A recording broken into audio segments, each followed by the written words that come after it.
project manager is a project manager, isn't it? Well, it's client the same side. thing. He lasted 5 months. And it's suits and lattes. But it's not as straightforward as that. I had to swallow my natural communication style and my sense of justice. I think in this game, who's really got control? Does anyone have control? Thinking, what am I doing here? I'm a builder. You should be able to make a reasonably clear-cut decision. Yeah, and you can have a great career on either side of the divide as such. Hello and welcome to episode 10 of the Phil and Lauren podcast. It's a nice round number, episode 10. Today's important question, Lauren. Is the grass really greener on the client side? I think everybody asks themselves this question at some point in their construction career. Yeah, I normally get it when I get the call in the car on the way home from a disgruntled CA from having had a terrible week and spent hours and hours on the road since 5 a.m. in the morning, and then is on his way home at night at 7. And I think there's more to life than construction. 70-hour weeks. No, I say that as a bit of a joke, but we do get that call frequently enough, I think, for people to be interested in this topic about making a transition to client side. So I think there's two groups of people that will be interested in this episode. We've got graduates or university students still that is in the starting point in their career. Some graduates will be like, what do you mean client side, builder side? So project manager is a project manager, isn't it? Well, it's client same side. Thing. I see it a lot where young people just don't really consider the difference or isn't even aware that there's a difference. So when they're applying for roles as a graduate, you speak to someone and they go, I've applied to all these companies and half of them are client side, half of them are builder side. When you ask the question, who do you want to work for? They go, it don't matter. I think it does. It does. So that's what would be really helpful for those people to understand the differences and maybe the subtle differences in terms of how people perceive it that's been through it. And then there's some people that are aware of the differences but is not quite sure which way to go. And then there's this group of people that started with a builder, they a few years in, and just after Christmas I had this call, and it was an interesting conversation I had with a CA. And it was interesting because he was in conflict, because he said to me, look, I really enjoy my job. I enjoy the people I work with. I'm working with some great people. I'm learning a lot. I'm enjoying the projects that I'm working on, because he's working on a lot of complex, large-scale projects. That's very exciting for him. So everything is great. He said, but two things. He's got 2 young kids that he hardly gets to see during the week. He said most of the days when he gets home, they're already asleep. That's right. So that's causing a family issue. He said, and also I'm working so bloody hard. I like it, but it's like, I'm just wondering how long can I sustain it for? And he said, I'm looking at the people above me and more senior to me and looking at their lives day to day, and I'm just thinking, I don't know how long I can do this for. Like, even do I really want to do what they are doing? Yeah. And that's a fair question, right? Agreed, yeah. That's a fair question. Some people will say, mate, it's construction, suck it up. That's what we all do.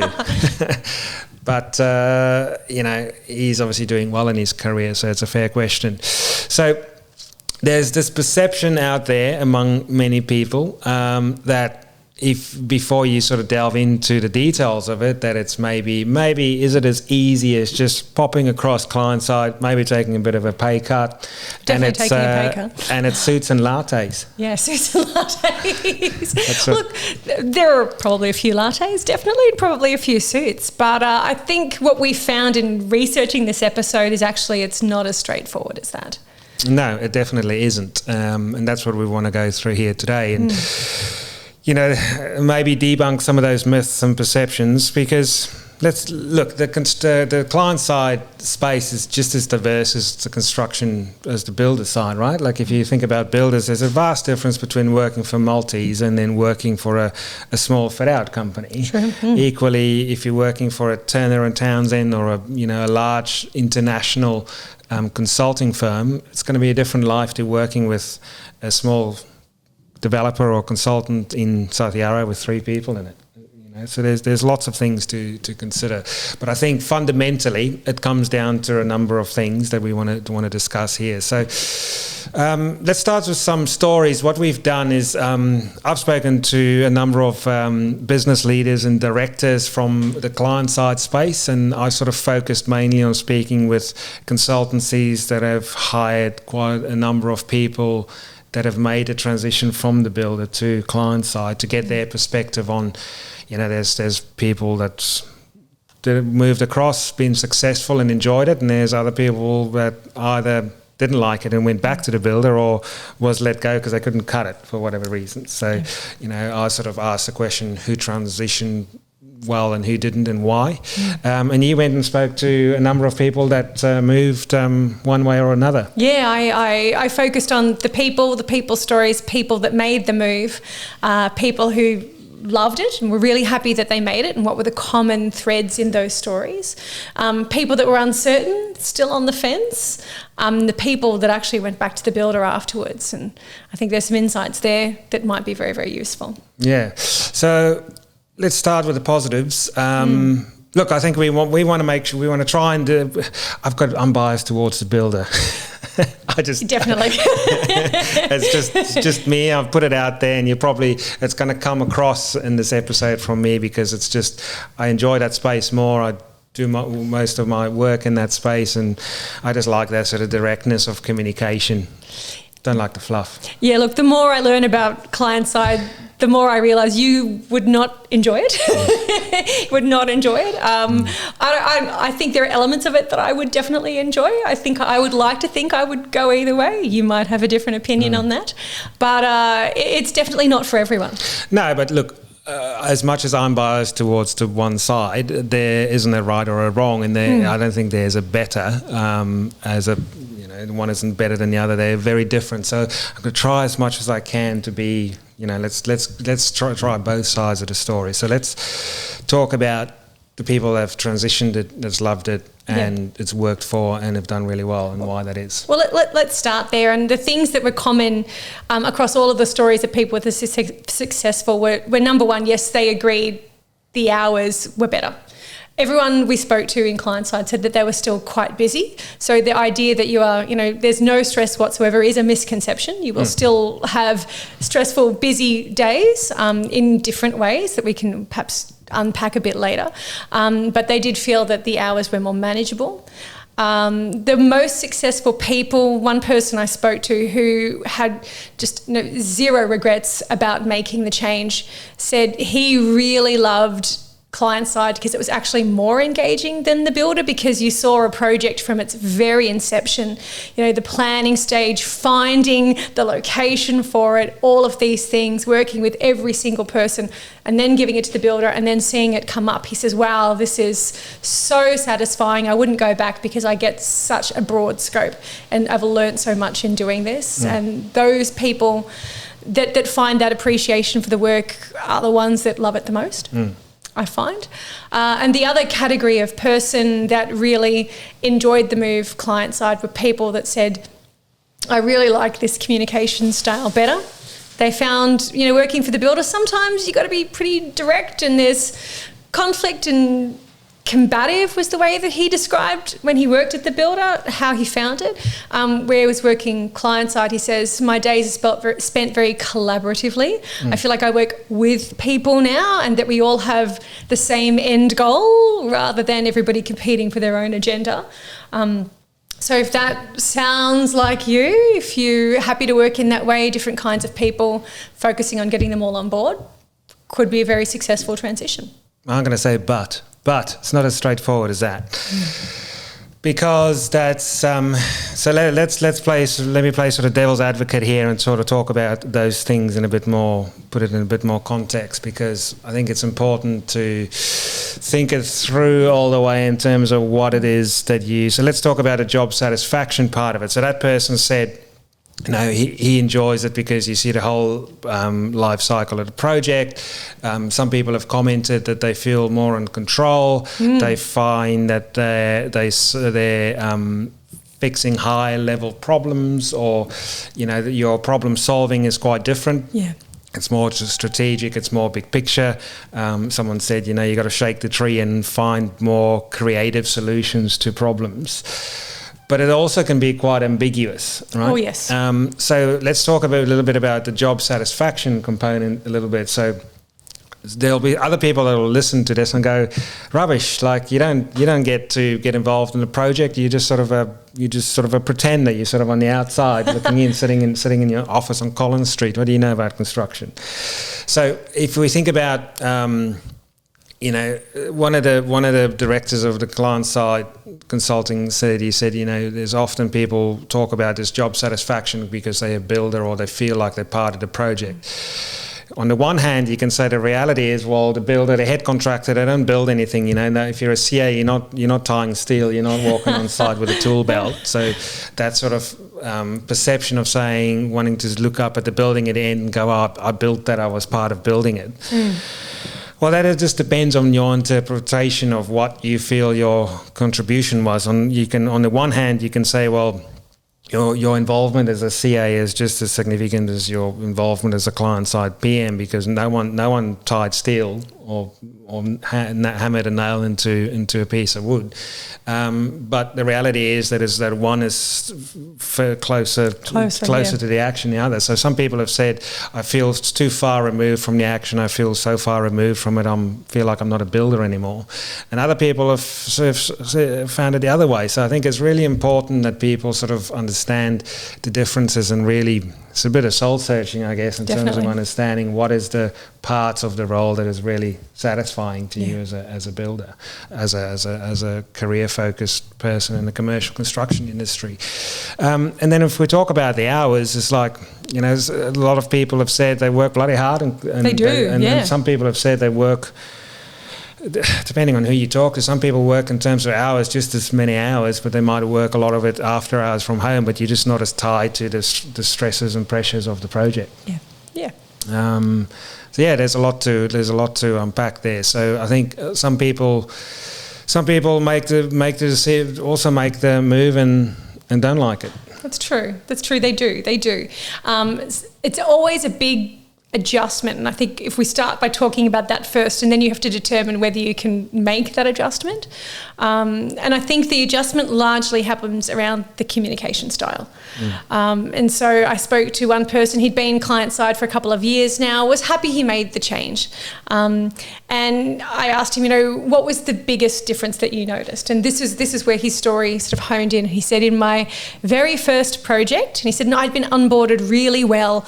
I knew, I was told when I was hired that I would have to adjust my communication style and I would have to be, gentler, and he was prepared for that. He got put in a project that had a tenant's representative that was really holding the process up, and there was some design things that they wanted changed, and this person shouldn't have had, like on paper, they shouldn't have the amount of say over the project that they were having, but they were very good at their job and they had a lot of clout with the client. And so every time he visited site, this person would be going, no, this isn't right, not approving this. I've spoken to the client, it's not happening. Now, he tried to be what he felt was very, soft and collaborative, but still very direct. Well, this is really not up to you, but thank you for your input. He thought he was doing a really good job, but this person just would not budge. And he knew he was going to have to adjust his approach a bit more than perhaps he had intended or had realised. So the next time he came back, he's like, okay, I need to get this guy on board. How am I going to do it? So he spent the time with him. He took him on a long site walk, sort of pointed out all different things to him and asked him for his input. And then he hit on what the problem actually was. This person had just finished a $30,000 home renovation that they'd largely done themselves. And even though this was a $15 million project, he really felt like he had some special knowledge and he had a voice that needed to be heard. Once he got to the crux of the problem, he knew exactly how he needed to deal with this person. So moving forward, he had to, really involve him and talk him through all of the choices that were being made and say to him, oh, but you would know this already because of your experience. By the end of this project, this was the only person from the consultancy the tenant's representative would talk to. Nobody else could work with him except for this particular guy who had taken the time to do it. And he said, Lauren, I had to swallow my pride. I had to swallow my natural communication style and my sense of justice, but I got the job done. I got the job done and other people couldn't. That style of communication is probably one of the main things where people either take to it and enjoy it or don't. I think there's a couple of things. There's the communication style that you are able to be successful in terms of influencing different stakeholders and different parties. And then there's also whether you pull your hair out with, by just being frustrated and having to communicate that way. So, and I think we've got this spectrum of style of communication. On the one end, we've got the old school builder type communication, which is very abrasive and aggressive. And I think that still exists. You still hear about it a lot, but I think it's softened over time. It's probably not as bad as it was back in the day. It doesn't fly anymore, I don't think, entirely. On this side of the spectrum, we've got a lot of fluff and a lot of pink cotton candy. If we look at those two opposites, sometimes people are incredibly frustrated with one or the other. Now the reality is that most places, whether you build or a consultancy, is going to fit in the middle of these two somewhere, but you're always going to lean one way or another, and sometimes also different parts of the job or different roles or professions within the sector can have to lean. A site manager has to be far more direct talking to the subcontractors. A site manager can't talk to his subcontractors in the way that a client-side PM have to deal with the client, because nothing will ever get done. So there's all of that to consider. But I think a lot of people have either said that the people have moved back felt like it was too fluffy, or it was too, particularly in some of those larger consultancies, brown-nosing was used as a term. Oh, yeah, we've been trying to think of a nice way to say this, but ultimately the word that was used was brown-nosing, yeah. There's a lot of brown-nosing involved working client-side, yep. Yeah, so there's that, and that might be that person's perception. Someone else might say, well, no, that's not brown-nosing, that's just being polite. Can I tell you, it did come up more than once, though. Well, there you go. Yeah. And then other people have said they've moved across because they feel like they didn't like the combative and abrasive nature of communicating. So they feel, for them, it felt like it was more collaborative. Yeah, and they enjoy spending their days with less conflict, even if they are managing people a little bit more. Yeah, so I guess you have to either learn to be a bit more direct and tough, quote unquote, or you have to learn to be more diplomatic. Which one do you prefer? Which one suits your style better? I think if you're going into an environment that goes too far against your own natural way of communication, it's going to be very tiring and exhausting. It's true. There is an interesting postscript to that story, though. So this person told me his story, this really interesting way of handling things, and he's been very successful where he is. But he said to me at the end of the phone call, you know what, Lauren? If I had the choice and the hours were the same, I'd work for the builder. And the communication style was largely, he can do it, but he said, I really miss getting on site and just like having a laugh with the boys and just, communicating in that way that's more natural to me. So now I would say, well, why don't you work for a builder? But we'll get back to that. We'll get back to that in a minute. So yeah, the communication is a big one. I think it was interesting talking on this topic to one of the directors of the consultancies, and he said, what they found in terms of people that transitioned across, they find that the people that's had the project coordination and project engineering role with the builder have actually transitioned across better, easier, and on balance more successful than the contract administrators. And I thought that was really interesting. I never really thought of it that way, and I just, probably being naive, just always thought it would be the other way around. But it feeds into that, our previous podcast episode about the project coordinators, where we spoke about their frustrations about feeling like they're the meat in the sandwich. Yep. I think we refer to the best ones as being chameleons in terms of being able to communicate, tailor their communication style towards different stakeholders, because the project coordinator, they have to be almost like a mediator between internal and external stakeholders. They don't have very much ultimate decision-making responsibility. The site manager says do this, the project manager say do this, the consultant says this. Everyone's got something and they stuck in the middle. Mm-hmm. And there's a lot of similarities, I think, from what I've been told now, to that client-side PM space, where you have to really think about how you communicate. Now, I think the way that a project coordinator have to communicate on site is probably going to be still quite different to a client-side project manager. But the fact remains is that you have to really think about how you tailor and how you deal with situations. And that's coming back to your example there with the guy with the tenancy representative. He had to really massage that situation to try and get the best outcome there. Whereby a CA that needs to let a package to a subcontractor will just tell them where to go.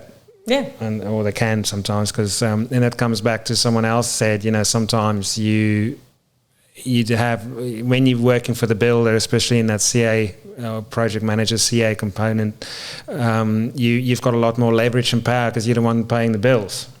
True, towards the subcontractors. So once the subcontractors signed up, you've got more leverage there, whereby it's very different when you're on client side. Yes, it's more about influence than control. Yeah, so influence, control. Now, we've heard both sides of that. Some people felt like they've had, I think in this game, who's really got control? Does anyone have control? Does anyone have control? It's just there's just so fluid and there's so many moving parts to it. Who really has control? Everyone does the best they can. But the perception of control has been interesting to hear about, because we've had people on client side say, we feel like we've got more control over the project. Yep. We feel like we are more strategic. We feel like we have influence on the design, et cetera, et cetera. And then we've had people that say, you feel like you're just so far away from it, you'd have got no control. Yeah. And I guess that probably depends on where you're looking at it, from what stage of the life cycle of the project that you're talking about, right? And what is your perception of, if your perception of control is that, I've had influence on the selecting of the site, where potentially at that very early stage from a development perspective, and I've had influence on what the design is going to look like and all that stuff. But then once the project hits site, then it's all different. It's really perceptions on control and perceptions of satisfaction in the job that you need to be clear on. And this is where I think people have perhaps not enjoyed it. One person that I spoke to began in his career client side and then eventually moved to the builder. And so this is, an interesting perspective for us. And he was talking to me about, he was finishing his degree. He was looking for his, first opportunity to get his foot in the door. And one offer that he got was a client-side offer. And he didn't really know the difference. He knew it was different, but I don't think he really understood the difference at the time, as you were saying earlier. But he liked the people, and he thought, okay, these are good people. This is an opportunity in construction. I'll take it. And he said to me, Lauren, with my time again, I would not have taken it. And he didn't have a bad experience. He didn't not enjoy it. He learnt a lot. There were aspects of the role that he liked. He liked doing some of the research with, he was talking about they were building a medical facility, and he actually spent a day researching with doctors and nurses about what would make it easier. He says, wow, I've never done that before. That was useful. But ultimately, in his mind, he had this really clear idea of what it meant to be a builder, being on site and being really involved. And he found himself so far removed from the process, and he couldn't kind of bridge that gap in his mind. And he and his PM at the time would go to site once every couple of weeks, 2 weeks, month, however long, and start telling the builder's PM what to do. And he says, Lauren, I just felt like it was a joke. I felt like I was a pretender. I didn't know anything about what I was talking about, and I felt I'd kind of missed my apprenticeship.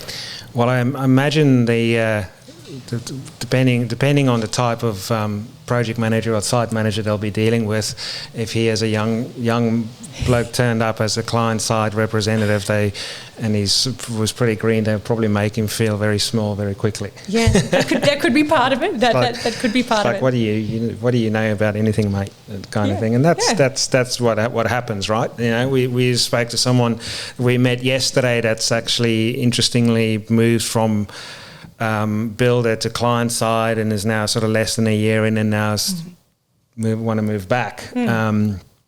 he said, I feel like when I was working with a builder, I was working on site, I was sort of quite visible. I felt like I knew what was going on.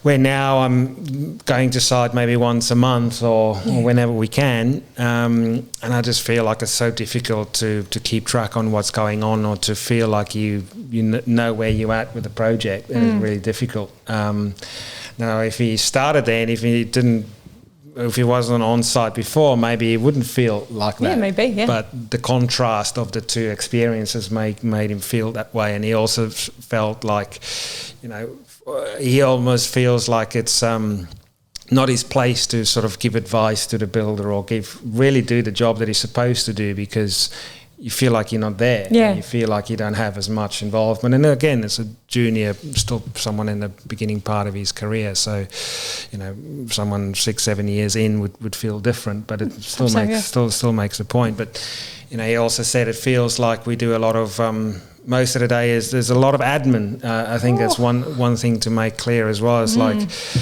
who said the other day, if you don't like admin, and if you don't like, what is the other thing he said, then don't do it. If you don't like admin, or if you don't like ambiguity, or the shades of grey, which we'll come back to in a minute, then don't do it. So, he said, like, when he was working as a PC on site, you had a clear set of things to get done, and you felt like when you went home, you got some stuff done, whereby at the client side, it's like spend the day to day doing compliance, and it doesn't feel like we actually did any work. We were just moving paper around. But compliance also needs to get done, right? It's also part of the project. Yeah. But the other interesting thing is that people that have made a transition have mentioned this.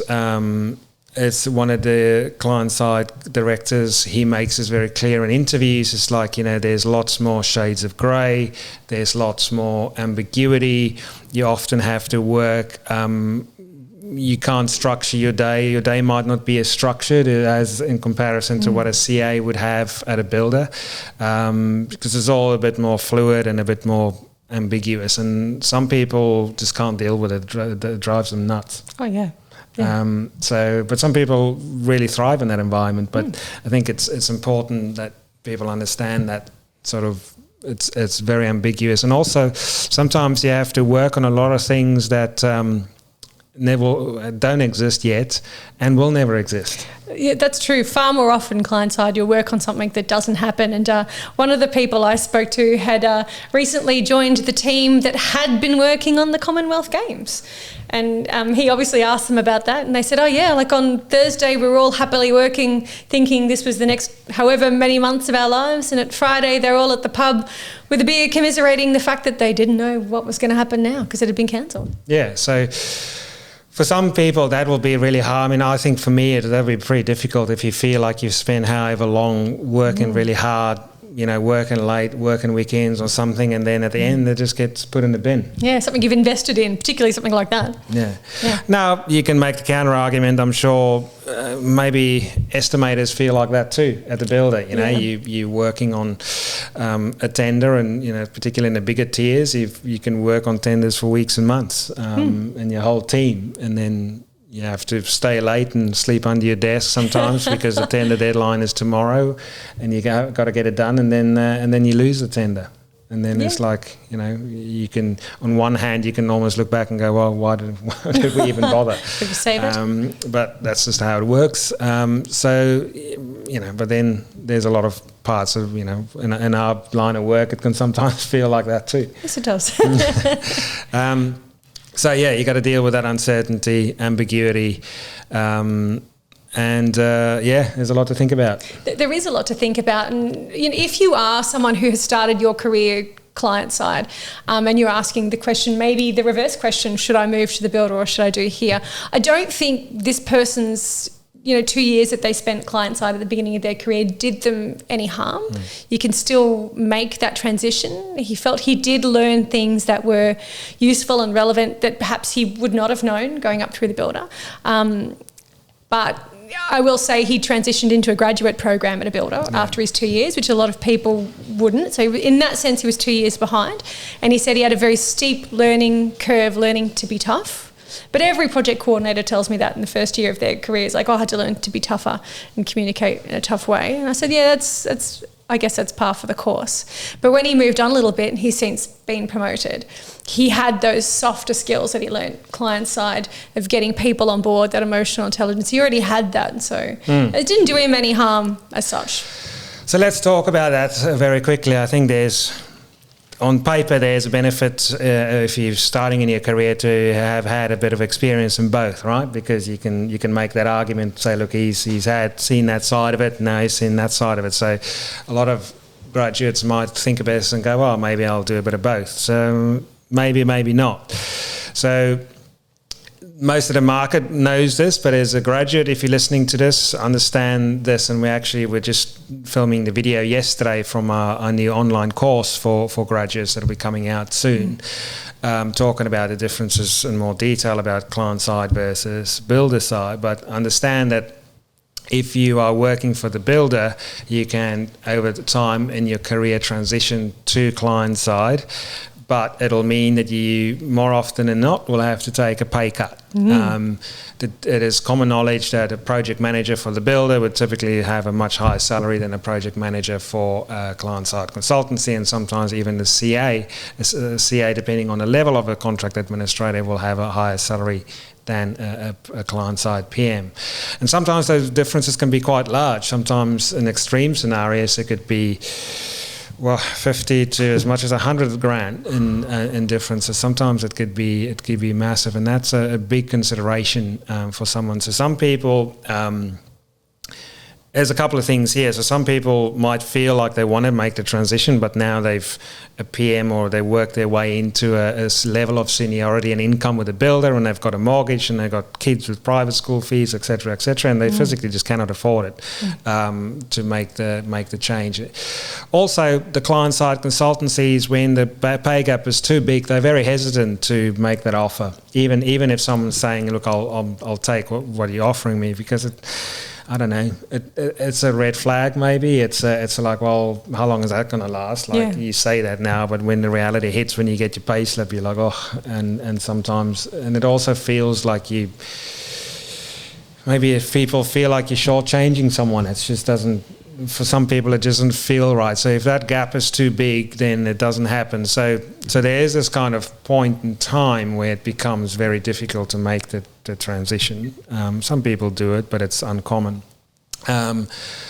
So if you are transitioning, but if you want to transition the other way from client side to the builder, most builders are not going to want to know you past 2 years. That's just a fact. That is harder to do. And you almost then have to go and join the builder as a junior CA, and again, if you're 30 years old and you've spent 6 years in a client-side consultancy as a PM, and you now want to go work for the builder, well, equally the builder is not going to want to put you in as a junior CA and pay you whatever they're going to pay you, because it's just awkward and it's just too hard. So again, those people generally don't make the transition. So there's obviously, here and there you see anomalies, and there's each case is different, but on the whole, that's how it works. So you can transition one way but not the other way. But if you're going in as a graduate and you spend 1 to 2 years with the builder or the client side, then you can still transition either way, but you won't be going forward. No. And this is the conversation I had with someone yesterday. It's like, well, they spend this time. I said to this person, they want to go back to the builder. I said, well, but they thinking maybe they should spend a bit longer at the consultancy. And I'm like, well, if we're having this conversation this time next year, you won't be worth any more than you are now, because the builder is not going to say, well, whether you spend 1 or 2 years with a consultancy, that's now better. It just mostly isn't, and vice versa. So I think the quicker you can make the decision, the better. Yeah, I agree. And the further forward you can go. So I think for people that are still undecided as to make the decision, I think you have to really get to a point where you've done a lot of research and spoke to a lot of people and really is 50-50. You just cannot make a decision as to which way you want to go. If that's the case, then maybe you just have to go and try a bit of both. Look, I think you're never going to 100% know which is the right direction for you. But I think if you do all the things that we sort of consider, all the things that we're speaking about now, you should be able to make a reasonably clear-cut decision. Yeah, and I think that's the whole point of this episode, is helping people make the decision and making the right one, because there are definitely people that made it and went there, and I did speak to one. He was a project manager, which is unusual for a project manager to go client side, but at this point he was willing to take the pay cut and do it. He lasted 5 months, largely because of the admin elements of it. And he told me and I said, when did you know? Like, when did you know that it's not for you? He said, Lauren, I was standing at the photocopier thinking, what am I doing here? I'm a builder. Like, I'm a builder, I belong on site. And then he just knew. He knew in that moment that it was not the right choice for him, and he didn't stay very much longer. He didn't belabour the process. He went and got himself a job at a builder soon after that, and he said, it's just much more my style. I prefer how I spend my days. And that was another factor. People that went back to the builder said, the days might be longer at the builder, but they go faster. They go faster. That was an interesting comment that he made. He said the days are longer, but the time goes faster. So here's the thing with that person in particular. He found the kind of best of both worlds, because he wanted to transition for having the hours not be as intense and as hardcore as what he had before, and a number of other things. But this is the other point, is like, if you are someone that's working for a builder and you're sitting in traffic on the way home and thinking about this topic, and you in an intense environment, I don't think you have to necessarily throw the baby out with the bathwater and go from working at a tier 2 builder on a $200 million project where it's really intense and you feel like you're working 65 hours a week and all of that, to all the way over here, client side. If client side isn't really what you want, but you just wanted to have a bit more flexibility, because there is builders out there that are more towards the middle. Absolutely. And I think some people just don't believe that's true. But it is true, and we've seen it, and we've placed people, and this person as a prime example of people making that, and that often exists in the mid-tier, tier 3 space. I think if you can't have your cake and eat it. Sometimes you can't say, well, I still want to work in a big tier, and I still want to work on really large scale projects. Then no, and it also depends on the type of what your definition is of work-life balance. I mean, there's a limit, right? We have to make it clear that we're still talking in the context of commercial construction.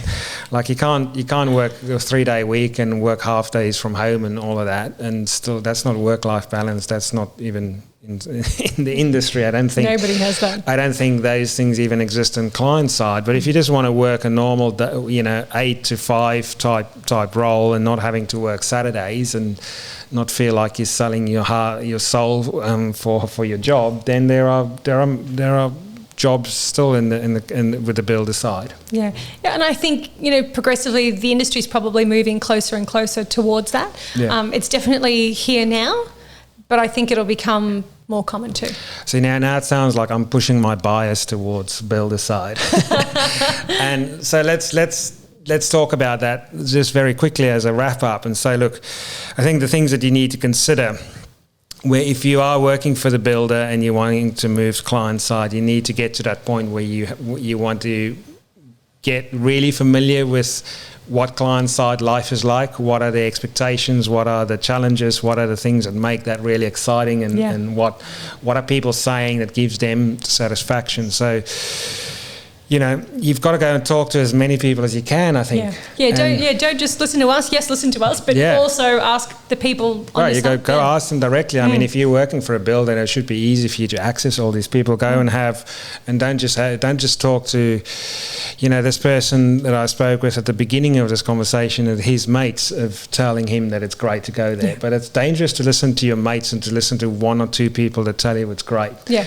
I think you need to go talk to 10 people. You need to go and talk to some people people that are working in small boutique style environments, and go and talk to people in the large corporates, and go to people, go talk to people that maybe work for clients directly, like Essendon Fields or shopping centres, because that's again a different sort of vibe and different environment. And then go talk to the property developers, and go and talk to the consultancies, and really get familiar about how are all these things different, and what and then focus on what is the communication styles, how do people interact with each other, what does a typical day look like, what is the requirements and the outcomes that's required from you, what are the things that they that they don't like about their job, because any job you're going to have stuff that you like and don't like. So ask all these people what don't they like, and is that a deal breaker for you? True. Offer to buy them a latte and pick their brains. Yeah, well, they're all about lattes, aren't they? It's a very that director I spoke to, I said, people think it's an easier life. He's like, yeah, we just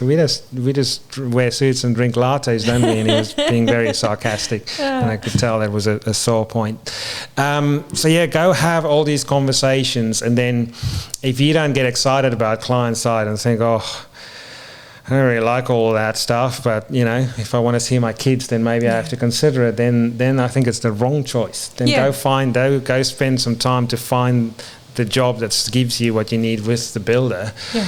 But if all that stuff really makes you excited and go, wow, I really love doing that, then you're probably making the right choice then. And you can have a great career on either side of the divide as such. Yeah, and the fact is there's not one isn't better than the other. We need both. Each project in the industry, we need both sets of people with both sets of skills to make every project a success. We can't have one without the other. One isn't better than the other, but make sure that you get clear on what it's really like and how does it fit in with you as a person, because it's not just I don't think the hard technical skills are as important here. I mean, look, sure, it's going to be, if you, depending on how far away you go, if you're going way over here into the development world, there's the technical skills are going to be different. But I think, maybe I'm naive in this view, and people might correct me, but I think the hard skills, the technical skills, you can learn if you make the transition from the builder to it. But it's all of this sort of, all the soft skills, the communication, the massaging, the day-to-day, the ambiguity, the unstructured natures of it, that's where it's going to come into play. And more importantly, are you going to be happy doing it? Yeah, and actually can you? Can you be successful in that environment given your preferred style of work and style of communication? Can you? Yeah, exactly. So is the grass really greener on the client side? For some it is. For some, it's definitely not. For some, they just might have to find different grass. Thanks for listening.